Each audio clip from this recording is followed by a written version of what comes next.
இப்போ ஒரு மூத்த தலைவர் ஒருத்தர் என்ன சொல்லியிருக்காருன்னா, தாவேக்கால சொன்னது ஒன்று செய்கிறது ஒன்றா இருக்குது, சொன்னதை செய்யுங்க இல்லைன்னா டென்ஷன் ஆயிடுவாங்க அப்படின்ற மாதிரி ஒருத்தர் பேசியிருக்கார். பேசினது யார்?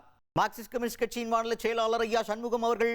இன்னைக்கு கம்யூனிஸ்ட் பார்ட்டி தரப்பில் மாநிலம் எங்கும் பல இடங்களில் போராட்டம் வெடிச்சிச்சு. ஏன் அப்படின்னு பார்த்தீங்கன்னா, தாவேக்காவுக்கு எதிராக போராட்டமாடா அப்படின்னு கேட்டுறாதீங்க. அதில் கேரளாவில் முன்னாள் முதல்வர் பினராயி விஜயன் அவர்கள் வீட்டில் இடி ரைட் நடந்துச்சு.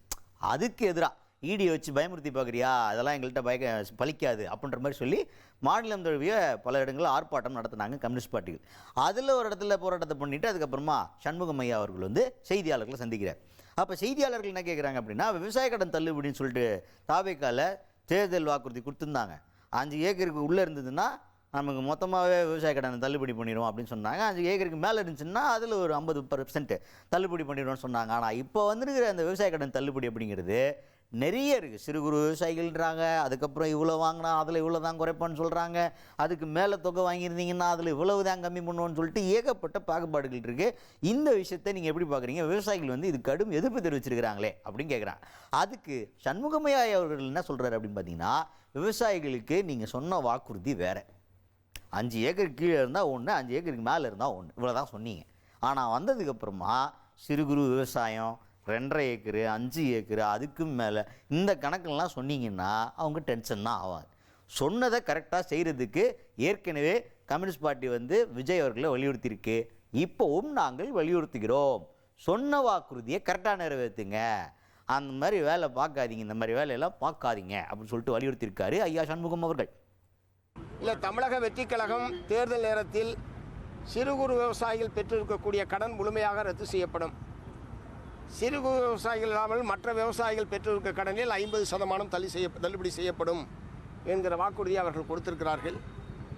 இப்போது குறு விவசாயிகளுக்கு 100%, சிறு விவசாயிகளுக்கு 50%, மற்றவர்களுக்கு பெற்றிருக்கிற கடனில் குறிப்பிட்ட அளவு தள்ளுபடி என்கிற முறையில் அறிவித்திருப்பது என்பது தமிழ்நாட்டு விவசாயிகள் மத்தியில் அதிருப்தியை ஏற்படுத்தியிருக்கிறது. தேர்தல் நேரத்தில் கொடுத்த வாக்குறுதிகளை நிறைவேற்றுவதற்கு திரு விஜய், மாண்புமிகு முதலமைச்சர் விஜய் அவர்கள் முன்வர வேண்டும் என்று நாங்கள் ஏற்கனவே மார்க்சிஸ்ட் கம்யூனிஸ்ட் கட்சியின் சார்பில் வற்புறுத்தியிருக்கிறோம். இப்போதும் அதை வற்புறுத்துகிறேன். அதுக்கு அடுத்தது நெக்ஸ்ட் மேட்ரு தான் இப்போ தாவேக்காவை பற்றி எல்லாரும் பேசிகிட்டு இருக்க விஷயம். அதிமுகவிலேருந்து வெளில வந்து எம்எல்ஏக்கள் எல்லாம் ராஜினாமா பண்ணிட்டு உடனே தாவேக்காவில் இணையிறது இருக்குல்ல, இட்ஸ் ஓல்டு வண்டருங்க. இந்த மாதிரிலாம் நடக்கவே நடக்காது. இப்போ ராஜினாமா கடிதம் கொடுக்குறோம்னா சபாநாயகர் என்ன பண்ணுவார்னா, ராஜினாமாவா, தேர்தல் நடந்து என்ன ஒரு 20 நாளைக்குள்ளே ராஜினாமா இருங்க, பரிசீலனை பண்ணுவோம், அப்புறம் முடிவு எடுப்போம் அப்படின்ற மாதிரி தான் இருக்கும் ப்ராசஸ். ஆனால் இங்கே இப்படி இந்த பக்கம் லெட்டரை வாங்குறாரு, அப்படி கையெழுத்து போட்டு அந்த பேனா இங்கு காயலை, இந்த பக்கம் பார்த்தா அடையாள அட்டை தாங்க, உறுப்பினர் அட்டை உங்களுக்காக இருக்குது, தாவேக்கால வச்சுக்கோங்க அப்படின்ற மாதிரி டப்பு டிப்பு டும் டும்க்கு டப்பு டிப்பு டும்க்குன்னு ஆகிப்போச்சு. இப்படிலாம் நடக்குது. இதை நீங்கள் பார்த்துட்டு ஒரு மூத்த தலைவராக ஐயா சண்முகம் அவர்கள் உங்களுடைய கருத்து என்ன அப்படின்னு கேட்டால், அவர் வந்து ஆனால் கம்யூனிஸ்ட் பார்ட்டியை பாராட்டணும். உள்ளே இருக்கும்போது சங்கடமாக எதாவது நடந்துச்சுன்னா ரொம்ப சங்கடமாக இருக்குது, கேவலமாக இருக்கியா, சங்கடத்தை விடியா, ரொம்ப கேவலமான வேலையாது அப்படின்ற மாதிரி நாக்கு மேலே பல்ல போட்டு பேசி போடுவாங்க. அப்படி தான் எப்பயும் பேசியிருக்காங்க. என்னங்க இந்த எம்எல்ஏ ராஜினாமா பண்ணுறாங்க, உடனே போய் தாவேக்கால இணைகிறாங்களே, இதை எப்படி பார்க்குறீங்க அப்படின்னு கேட்டால், ரொம்ப கேவலமான செயலாக இருக்குப்பா, இது ரொம்ப தவறான செயல் அப்படின்ற மாதிரி கடுமையாக கண்டிச்சிருக்காரு சண்முகம் அவர்கள். எப்படி கண்டிச்சிருக்காரு, என்னெல்லாம் சொல்லியிருக்காரு அப்படிங்கிறத கேளுங்க. இல்லை, அவர்கள் தரப்பில் நாங்கள் கட்சி அலுவலகத்தில், இது தலைமைச் செயலகத்தில் நாங்கள் யாரையும் கட்சியில் சேர்க்கவில்லை, பனையூர் அலுவலகத்தில் வைத்துத்தான் சேர்த்தோம். ராஜினாமா செய்த சட்டமன்ற உறுப்பினர்கள் அமைச்சர்களை வந்து பார்த்தார்கள் என்பதை தவிர கட்சியில் சேர்ப்பது அல்லது அடையாள அட்டை, கட்சி உறுப்பினருக்கான அட்டை வழங்குவது போன்ற பணிகள் அங்கே நடைபெறவில்லை என்று அவர்கள் விளக்கத்தை சொல்லியிருக்கார்கள். அதற்கான வீடியோவையும் அவங்க வெளியிட்டிருக்கிறாங்க. அப்படி எப்படி இருப்பினும் தலைமைச் செயலகத்தை, அரசு அலுவலகங்களை கட்சி பணிக்கு பயன்படுத்துவது என்பது சரியல்ல. சரியான போக்கா இருக்கு. அதான் நேற்று முடிவுக்கு வந்துருச்சா குணா.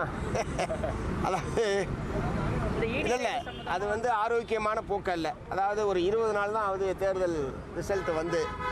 ஒரு 20 நாட்களுக்குள் தேர்ந்தெடுக்கப்பட்ட சட்டமன்ற உறுப்பினர்கள் ராஜினாமா செய்திருப்பது என்பது வாக்களித்த மக்களை அவமானப்படுத்தக்கூடிய ஒரு செயல். இவர்களை நம்பி வாக்களித்திருக்கிறார்கள். தன்னுடைய பிரதிநிதியாக அவர்கள் சட்டமன்றத்துக்கு செல்ல வேண்டும் என்கிற முறையில் வாக்களித்த மக்களுக்கு, என்னுடைய உணர்வுகளுக்கு விரோதமாக இந்த ராஜினாமா செய்த சட்டமன்ற உறுப்பினர் நடந்து கொண்டிருப்பது ஏற்புடையதல்ல. அப்படி ராஜினாமா செய்தவர்கள் அடுத்த சில நிமிடங்களில் உடனடியாக தாவேகா கட்சியில் சேர்த்து கொண்டிருப்பது என்பதும் ஒரு ஆரோக்கியமான அரசியலுக்கு ஏற்புடையதல்ல. இதை தாவேகா தலைமையிடமும் நாங்கள் தெரிவித்திருக்கிறோம்.